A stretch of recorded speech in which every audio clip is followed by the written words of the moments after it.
ఉంటే హెల్ప్ చేయండి, అంతేగాని ఇలాగ డిస్టర్బ్ చేయకండి. నేను ఫేమస్ అవ్వడం మీకు ఇష్టం లేదు.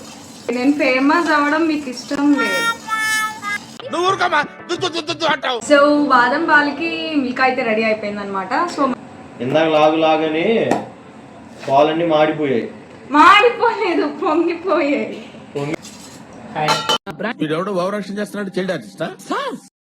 తెలుసు దీంతో కూడా కుల్ఫీ చేయొచ్చు అని చెప్పి, బట్ నాకు అంత క్లారిటీగా తెలియదు అనమాట ఎలా చేయాలంటే. సో ఫస్ట్ టైం ట్రై చేస్తున్నాను. ఏదో తేడాగా ఉందేంటి?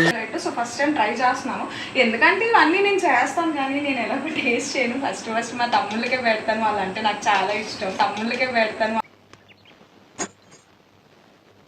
నేను మరీ అంత ఎదవలా కనపడుతున్నారా?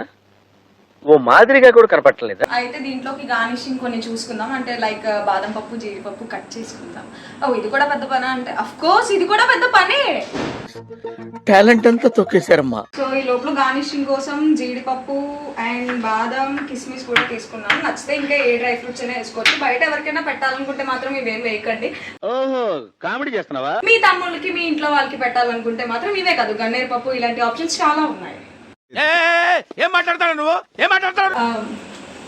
వీడు ఒక చెఫ్, ప్రో చెఫ్. ఈ మాత్రం ఇస్తే చాలు చెల్లరగిపోతారు. ఇవాళ నేను చేసే స్వీట్ కి రివ్యూ ఇవ్వబోయేది ఫస్ట్ అజయ్ అనమాట. ఎందుకంటే సో కావాలని ఇంట్లో వాళ్ళకి తెలియకుండా ఒక నిమ్ముప్పు రవ్వ, నిమ్ముప్పు, ఇంకా ఇలాంటి పాలు విరగొట్టే మెథడ్స్ అన్ని యూజ్ చేసేదాన్ని అనమాట చిన్నప్పుడు. మా మమ్మీకి తెలియదు. ఈ బ్లాగ్ చూసిన తర్వాత అంతది గట్టిగా నమ్మ బతుకు బురదలో పంది బతుకుతుంది, నువ్వు బతుకుతున్నావు ఎందుకు? ఎదవన్నారు ఎదవ.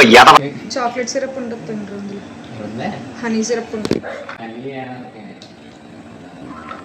ఓవర్ యాక్షన్ ఓవర్ యాక్షన్ ఇటు అంటున్నావు ఏంట్రా? Over action